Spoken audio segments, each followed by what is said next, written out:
Bom dia, meus amados irmãos e irmãs. É uma grande alegria para mim, também um grande prazer, podermos juntos compartilharmos desta finalização de mais um trimestre, dessas lições tão lindas que temos estudado ao longo de nossa experiência cristã. Essa primeira lição que estudamos durante esse primeiro trimestre do ano de 2014, realmente, discipulado, que experiência maravilhosa. Eu gostaria de convidá-los para uma palavra de oração antes de abrirmos este último estudo do primeiro trimestre de 2014. Querido Senhor, primeiramente te somos gratos por tantas lições maravilhosas que tu proporcionastes através desses estudos tão lindo e bem preparado. Senhor Deus, perdoe nossas faltas e pecados, revista-nos com o poder do teu Santo Espírito e capacita-nos à devida compreensão, ao devido entendimento das tuas razões e dos teus propósitos para as nossas vidas, através do estudo sobre o discipulado. E que ao finalizarmos essa matéria hoje, possamos, pela tua graça, pelo teu poder, estarmos preparados para cumprirmos com a missão que tu nos tens confiado. Te pedimos essas bênçãos, agradecidos, em nome de Jesus. Amém. Primeiramente, eu gostaria de convidá-los a abrir na primeira página do manual, onde tem o índice das lições, que eu gosto muito, sempre há anos, de ter uma vista geral do que estudamos no trimestre, antes de mergulharmos na 13ª lição, que faz o fechamento do trimestre. Veja que a primeira lição que nós estudamos, os discípulos e a Escritura. Nós vimos que em qualquer situação é o único guia seguro, é a palavra de Deus. Isso foi antes de Cristo, durante os dias de Cristo e continua sendo em nossos dias. Discípulo fiel, discípulo seguro, sensato, não abre mão da palavra de Deus por nada. Na segunda lição, nós vimos sobre discipulado por meio de metáforas. Vimos ali uma teologia e o ministério de reavivamento através de alegoria e paralelismo teológico. Ilustrações maravilhosas que Jesus nos revela verdadeiros mistérios, tanto para a nossa vida individual, como para a vida coletiva da igreja e das pessoas, dos cristãos, no meio da sociedade. Na lição de número 3, nós vimos o discipulado e oração. Descobrimos que a oração é o primeiro degrau da escada da fé, a escada da consagração cristã. Na quarta lição, nós estudamos discipulado das crianças.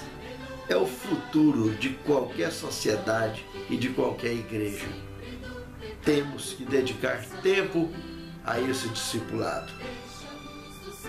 Depois, a quinta lição, discipulando os enfermos.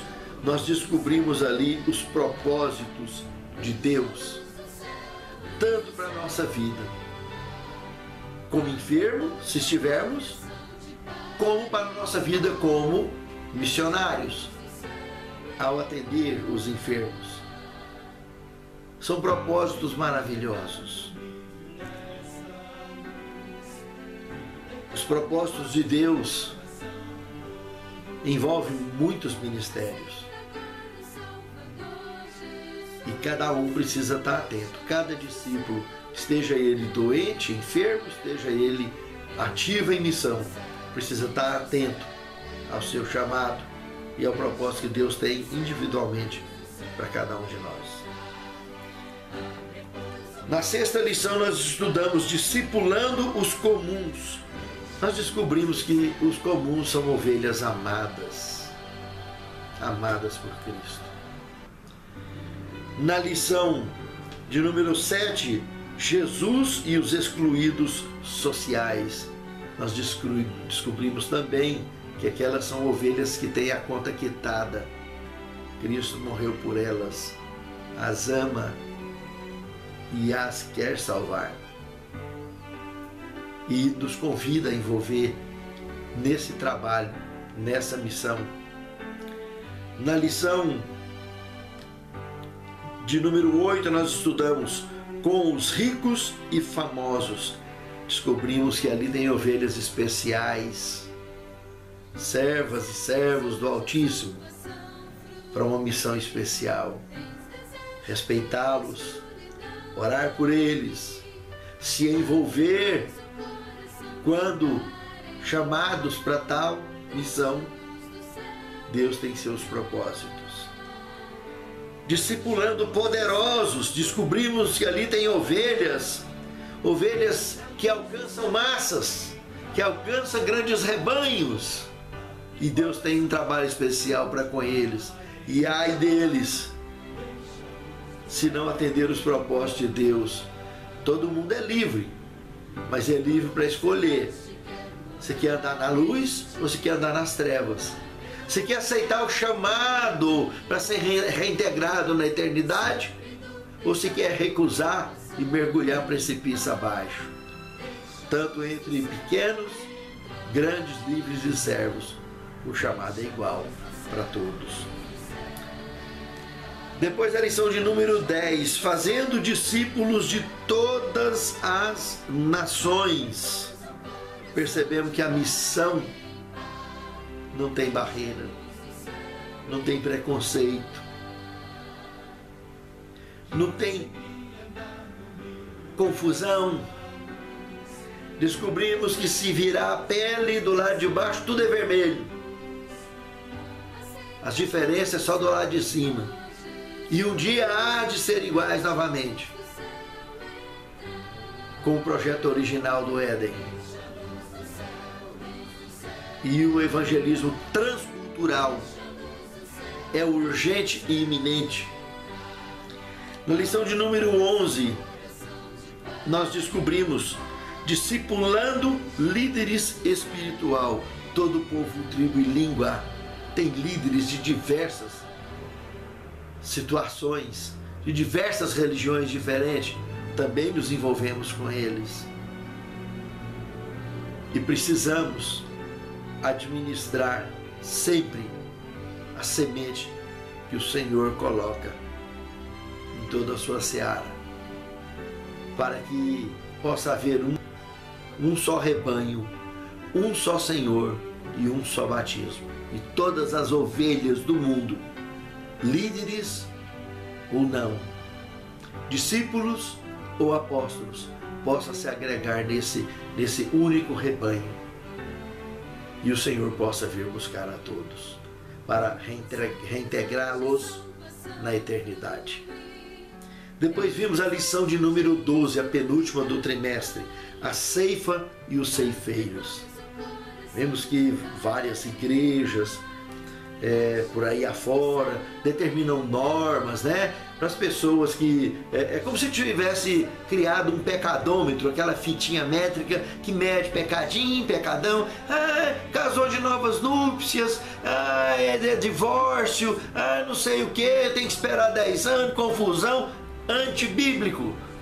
Não tem teólogo, não tem mestre, não tem doutor que pega a Bíblia, o Espírito de profecia e vai sustentar esse tipo de situação. É absurdo diante de Deus. Absurdo. O único pecado imperdoável é contra o Espírito Santo. E quantos pelo mundo afora, vivendo debaixo de pura confusão religiosa, porque foram rejeitados em suas igrejas, porque cometeram erros, cometeram, quem sabe, até pecados, que a igreja, às vezes, algumas igrejas têm considerado como um pecado imperdoável, tentado se colocar no lugar de Deus para excluí-los, enquanto que a missão de toda igreja é o ide, pregar a todo o povo, tribo e língua, batizar. Falei naquela lição, se tiver que disciplinar, disciplina, mas rapidamente, urgentemente. Lembra de Filipe, o eunuco? Que tanto que demorou para ele batizar? Só uma caminhada, terminou, batizou. Rebatismo é a mesma coisa, não tem diferença. Só precisa de ter aceitação, arrepender dos seus pecados. Está disposto a seguir a vida nova com Cristo? Fé em Deus. E o resto é com Deus. É Ele que vai cuidar. Se todo pecado e blasfêmia é perdoado aos homens, o esquece. O resto é resto. O único que é contra o Espírito Santo, cabe a Deus resolver. É um assunto muito sério, pense nisso. Finalmente, a lição de número 13, o custo do discipulado. A lição que vai explicar a capa, né? Esses pés na areia aí no manual. Que lição bonita também essa, não é mesmo? Interessante que na capa tem os pés com sandália. E aqui na abertura da lição tem os pés descalços. E essa é a imagem que eu mais aprecio, porque aqui tem Jesus caminhando, e quando pensamos que somos nós quem caminha, e que olha para trás e vê tantos passos, e descalço daquele jeito,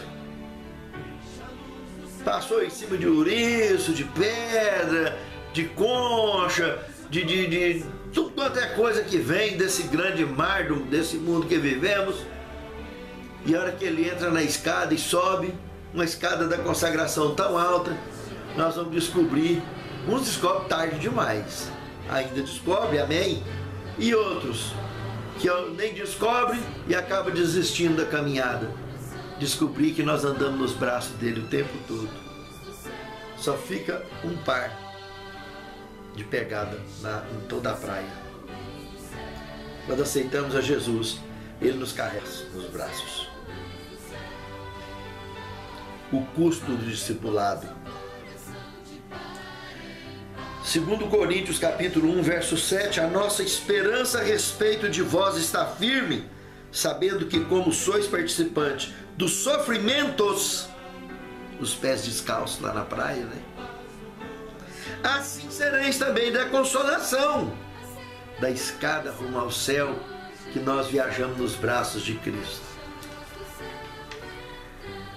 O segundo tema da lição, no domingo, calculando o custo, a mais alta prioridade.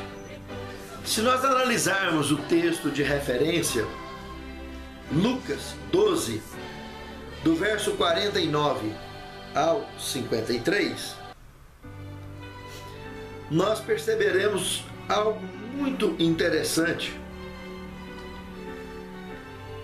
Em primeiro lugar, que aqui trata do batismo de fogo, que a sequência na realidade é a aceitação, o batismo na água, o batismo no Espírito com E maiúsculo, que é a conversão, e por último então o batismo no fogo, que é a consagração, que comentamos na lição passada, né?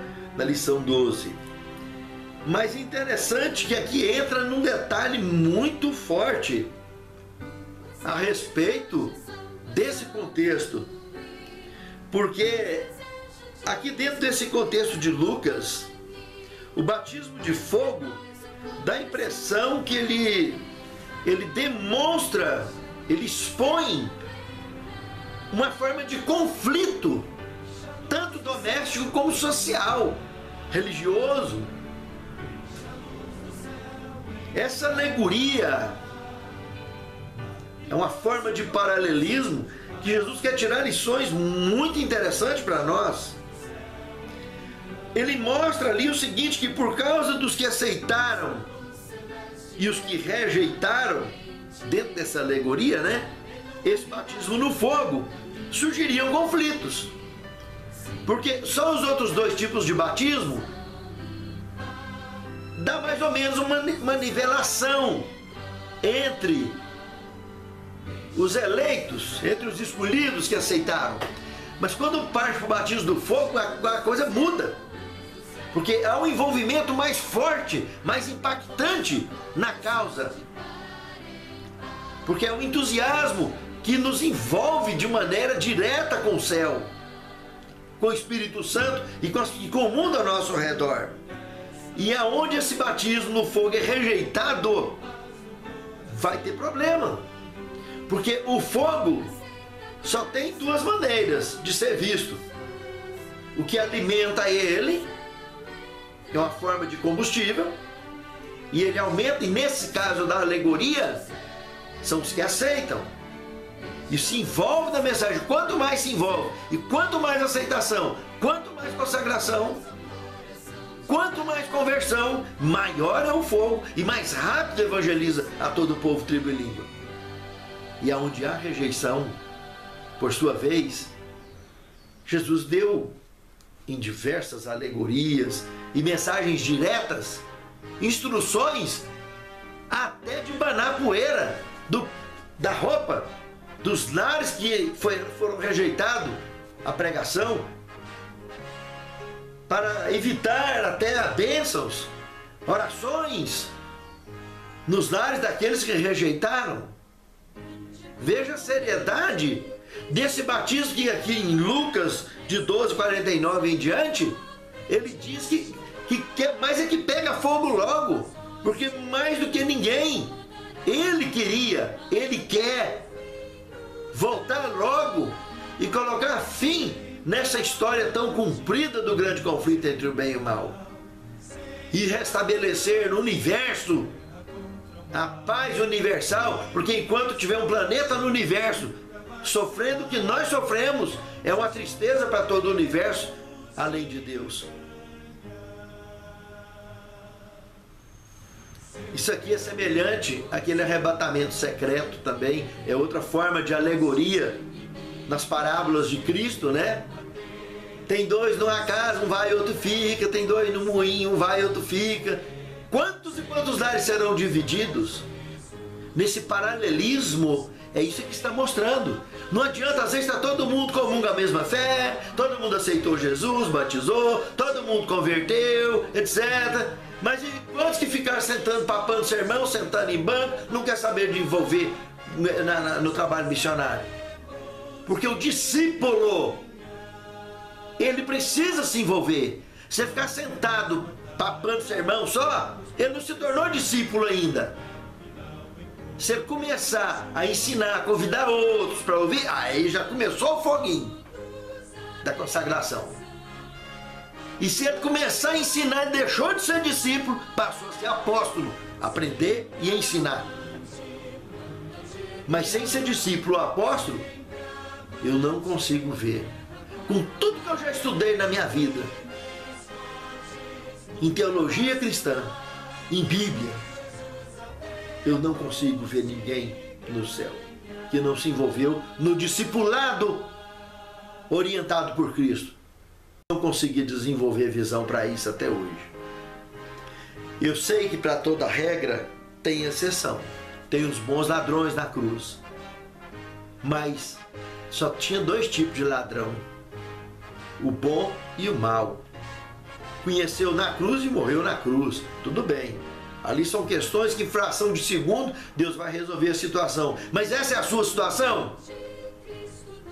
Porque se não for, não tenta se convencer não mentir para você mesmo. Se você tem tempo para se tornar discípulo, seja discípulo. E se recebeu o chamado para ser apóstolo, seja apóstolo. Seja voluntário, seja pago, seja como for, mas se envolva. Do contrário, a alegoria do arrebatamento secreto vai acontecer na sua vida, vai acontecer na sua casa, vai acontecer na sua igreja, na sua sociedade, em qualquer canto do mundo. de lares e igrejas divididas. E até, quem sabe, lares e igrejas perdidas completas. Porque se envolveram na aceitação, se envolveram na conversão, batismo na água, batismo no Espírito, mas não se envolveu no batismo do fogo. Não entraram no discipulado e muito menos no apostolado. Lembre-se, o discípulo aprende e convida outros para aprender. O apóstolo aprende e ensina o tempo todo. Discipula o tempo todo. Fazer discípulo foi a ordem do mestre. Veja que então a mais alta prioridade, o custo foi a morte vicária de Cristo. O único ser que morreu morte eterna. Não tem custo maior que isso. Mas ele ressuscitou. E a salvação é exatamente o envolvimento com a aceitação, com a conversão e com a consagração. Essas três resumem aceitar o nome, o batismo, o sacrifício e a ressurreição de Cristo em nosso favor.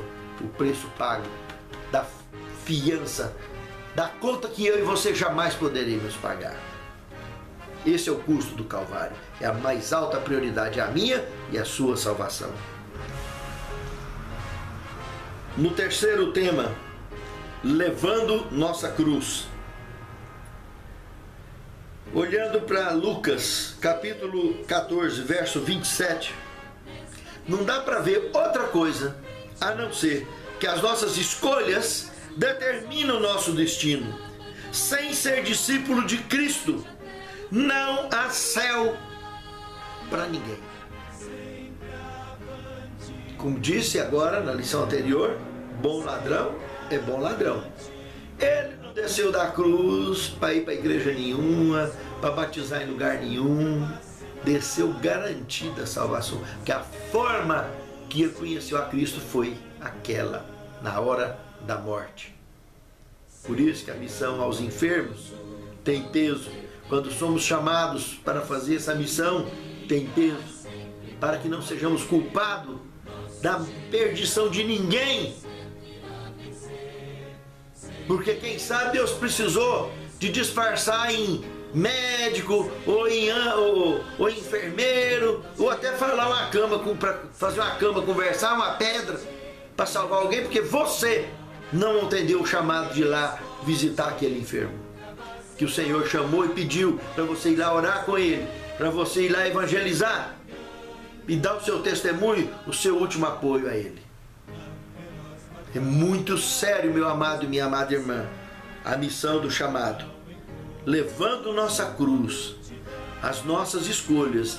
Olha, a porta é estreita, não é fácil. Tem gente que entra numa loja de cruz, entre aspas, com cruz leve, pesada, eles escolhem, em vez de escolher uma cruzinha pequenininha, vai lá e escolhe cruz com âncora para sair arrastando poste, casa. Tem gente que é assim.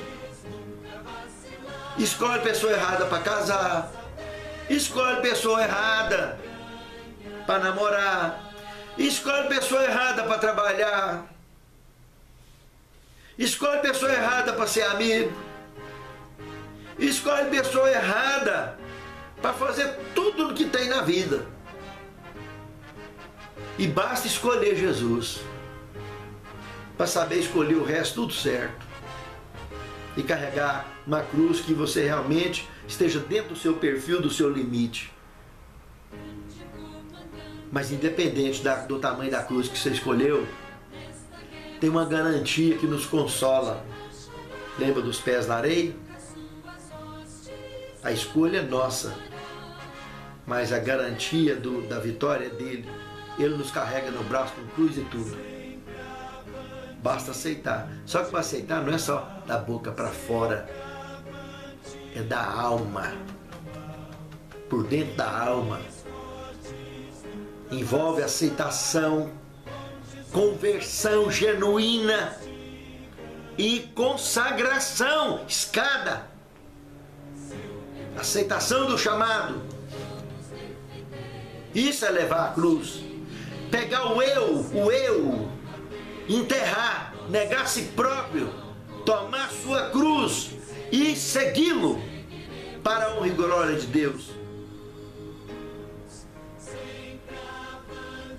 E se a doença é fanatismo que está atrapalhando, é farisaísmo moderno, busca ajuda.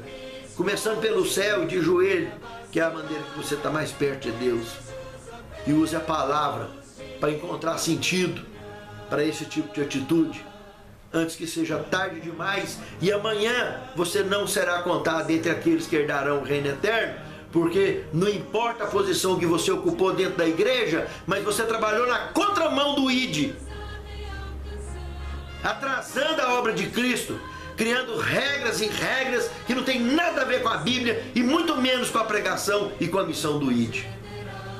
E piorou ainda, sustentando isso por décadas e décadas.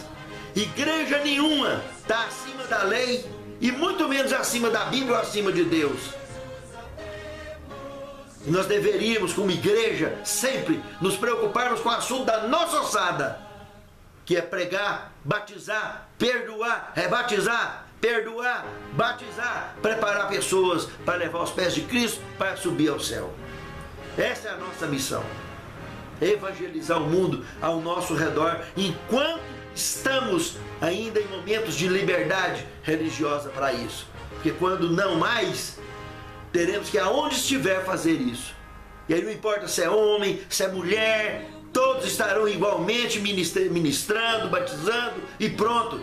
E não ficar com regrinha hoje, homem pode, mulher não pode, e não sei o que, não sei o que. É um tanto de regrinha, de confusão, de coisas externas que não vai envolver de nada a salvação. E o que envolve a salvação está dentro, o que vem de fora reflete a verdadeira salvação. E não são homens, não são líderes, não são tradições que vai guiar a conduta espelhada de salvação para seu ninguém.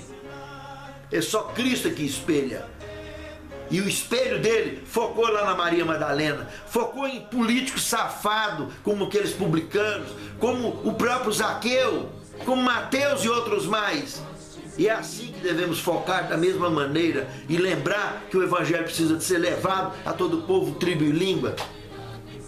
A igreja prega, a escola sabatina conserva, as programações das igrejas é feita para conservar essas almas. Conservar, batizar, conservar, semear o tempo todo. É igual uma grande seara. Prepara o terreno, joga a semente, achou o Espírito Santo, joga a chuva temporã, vai jogar serôdia, mas tem que colher, tem que fiscalizar onde já teve plantio o tempo todo e está preparando obreiros, voluntários, pagos e não, seja do que for, para poder tomar conta dessa grande seara.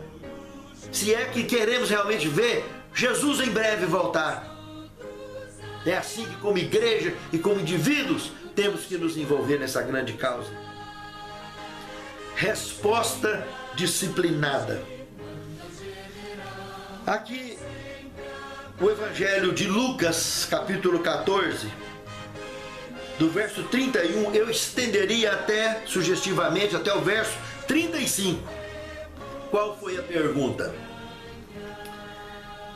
Veja bem que é uma pergunta alegórica que Cristo fez.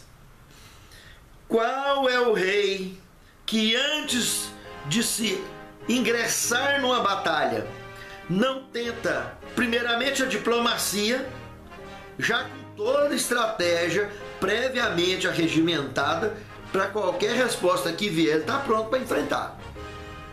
Analisa isso no verso 31 e no verso 32 de Lucas 14. A resposta do verso 33 ao 35 é tão sensata e clara que não existe fé sem renúncia. A humildade é a única forma segura de batalha e de vitória. E ele termina fazendo uma comparação com o sal, aquele sal que ele nos diz lá no passado, nas bem-aventuranças, que vós sois a luz do mundo e o sal da terra, lembra? Ele termina tocando naquele mesmo assunto de novo. que o sal, se não prestar para temperar, não presta nem para adubo.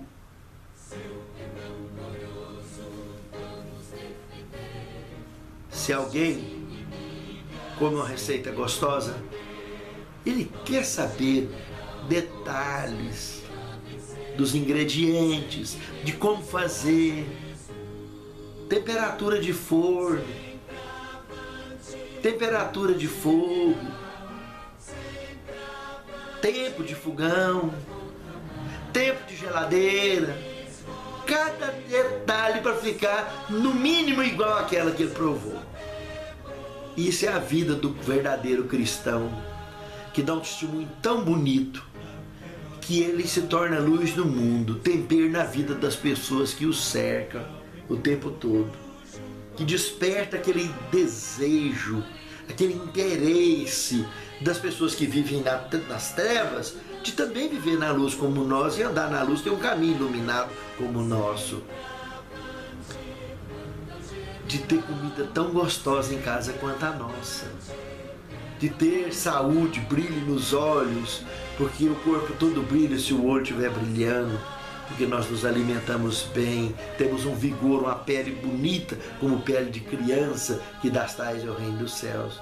Isso só acontece com quem realmente comunga luz e alimentar do verdadeiro sal da terra e se torna sal da terra. Porque do contrário, nós não somos mais do que areia da comida dos outros. Não presta. Pedra na vida dos outros, no sapato dos outros, no caminho dos outros. Que é o que a maioria das pessoas buscam ser, estando ligadas com as trevas. O joio ainda vai servir para alguma coisa. Combustível para o fogo. As varas da videira que não dá fruto, aqueles que não envolvem no discipulado, aceita, converte, mas fica só quietinho. Tem chance de ser discípulo e não quer ser discípulo. Tem chance de ser apóstolo, não quer ser apóstolo. Não se envolve, é covarde. E os covardes vão ficar do lado de fora, sabe por quê? Porque eles sabem que o dragão está solto e está devorando, que o leão está solto e está devorando. E ele não está fazendo nada para avisar que o dragão está solto, que o leão está solto. Ele está achando que a obrigação é do pastor, que é só do pastor, que é só do ancião, que é só do ministro, que é só do diácono, que é só do professor de Bíblia, do professor de escola sabatina, etc, etc, etc. Que não é dele, não. Ele está se convencendo disso. Está deixando o diabo convencê-lo disso. Aí ele não vai servir nem de joio, nem de vara da videira que não deu fruto, mas de sal que não tem tempero, que não presta nem para adubo, quanto menos para pôr fogo em alguma coisa. É a mais insignificante das perdições que possa ter. É um sal que não tempera.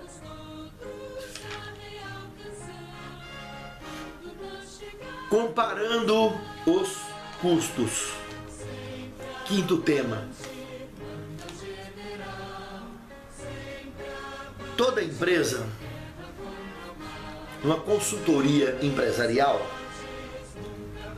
ela tem a obrigação, se ela não está percebendo o crescimento, está estacionado.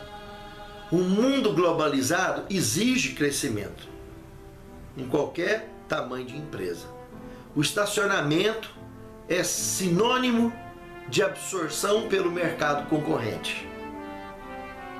Se cresce, compete. Se compete, tem chance. Se não compete, não tem chance, porque não lutou. E toda medida do ponto de vista comercial tem que ser analisado prós e contras. Custo-benefício de todos os passos.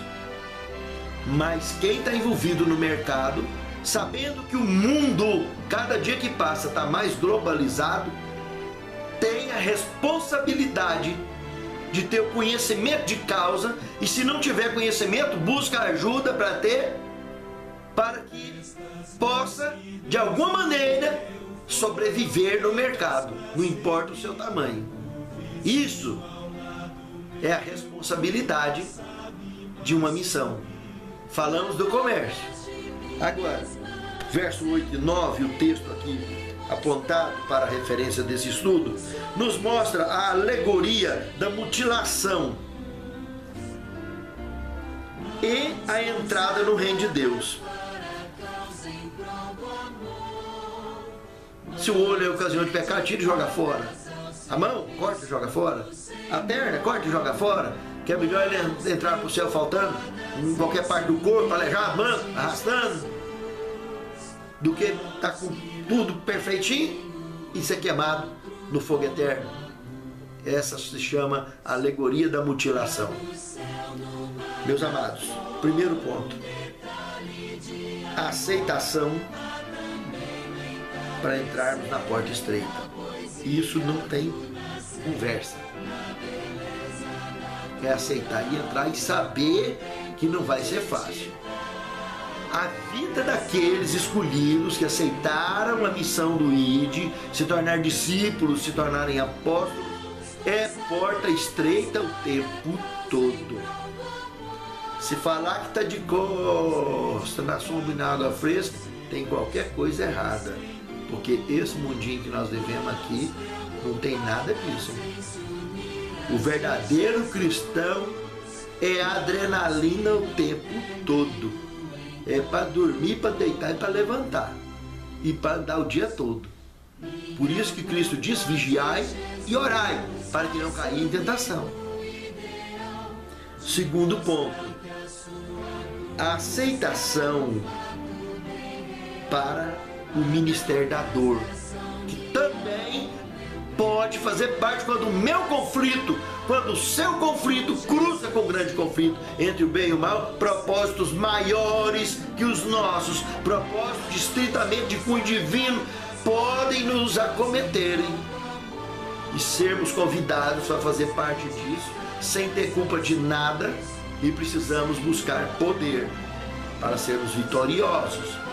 Seja para colher os frutos em vida, como foi o caso de Jó, seja para colher um dia na eternidade. Mas ter fé, determinação, que por mais estreita que tenha sido essa porta, mas os propósitos de Deus nos usou como instrumento vivo para poder alcançar o êxito da salvação de massas, pelo meu e pelo seu testemunho. Terceiro ponto: os pés na areia garantiu por antecipação a minha vitória e a sua. Meus amados irmãos, o sexto tema: uma melhor ressurreição.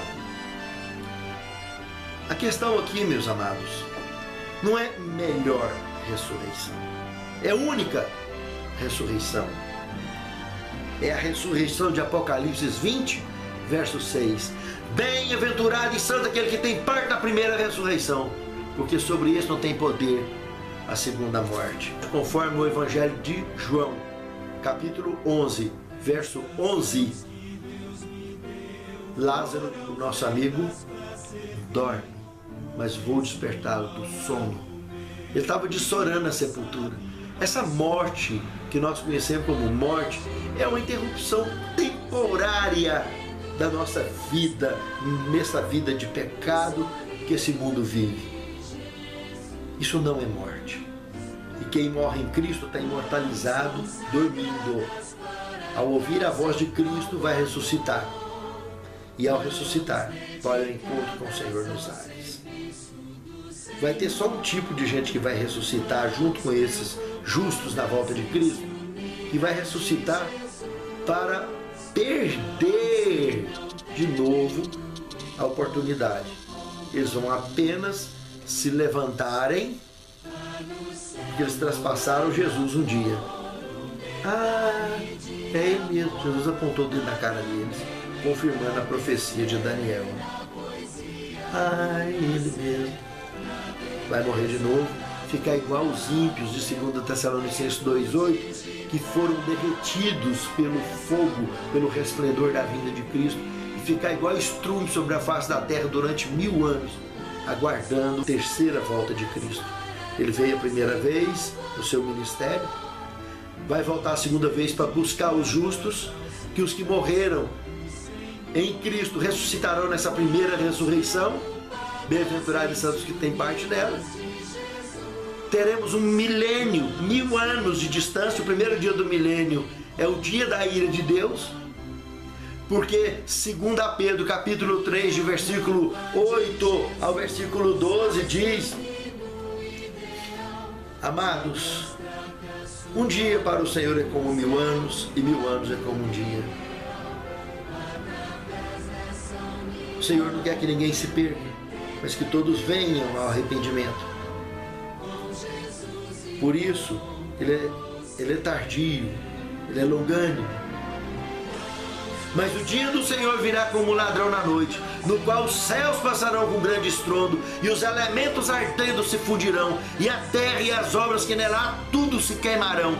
Havendo, pois, de perecer todas essas coisas, mas pessoas vos convém serem santo trato e piedade, preparando-vos e aguardando-vos para o dia da vida de Deus, no qual os céus passarão com grande estrondo, e os elementos ardendo se fundirão. Mas nós, segundo a sua promessa, aguardamos novos céus e nova terra, onde habita a verdadeira justiça.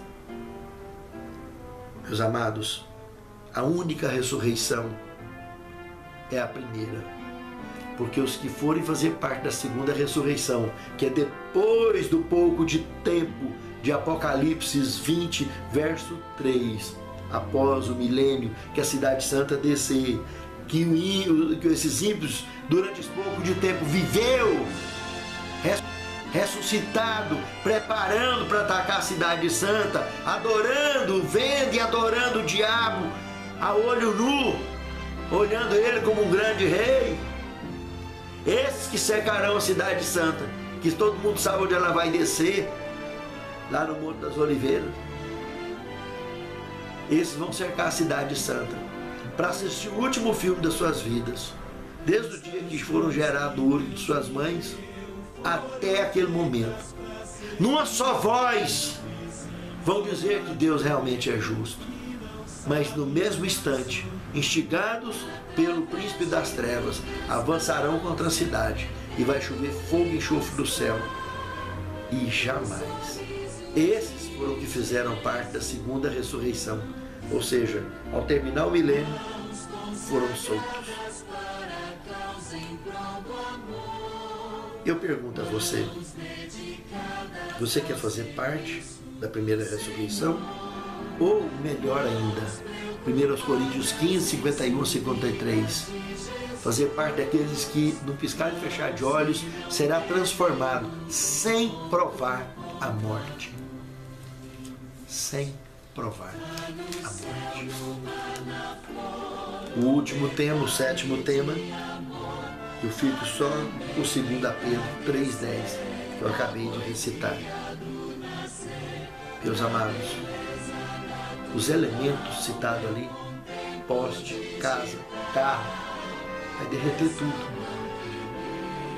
Bens materiais, vai derreter tudo. Tudo isso que nós temos, se é que temos, pertence a Deus, somos apenas mordomos.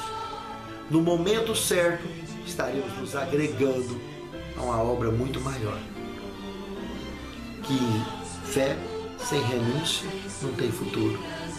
Que Deus abençoe a mim e a você. Que naquele grande dia, eu e você e os nossos lares, possamos, como essa lição do discipulado que aprendemos nessas 13 semanas, possamos estar plenamente decididos a nos envolvermos dia a dia nesse discipulado, nesse apostolado, antes que seja tarde demais. Querido Senhor, nos dê poder, Senhor, para nos envolvermos, para nos mantermos e para prosseguirmos nesta missão do discipulado e do apostolado. Perdoe as nossas fraquezas e debilidades, as nossas faltas, seja como líderes, seja como membros, seja como discípulos, seja como apóstolos. Mas pela tua misericórdia, Senhor, salve a nós e os nossos lares. Conta-nos entre os remidos. que naquele grande dia marcharão para dentro dos portais da Cidade Santa. É o que te suplicamos, é o que te agradecemos. Lado a lado, pegos nas mãos de teu Filho amado, de teu Santo Espírito, nas tuas mãos e de todos os teus anjos ao nosso redor, e todos os nossos irmãos, todos os nossos lares, em nome de Jesus. Amém.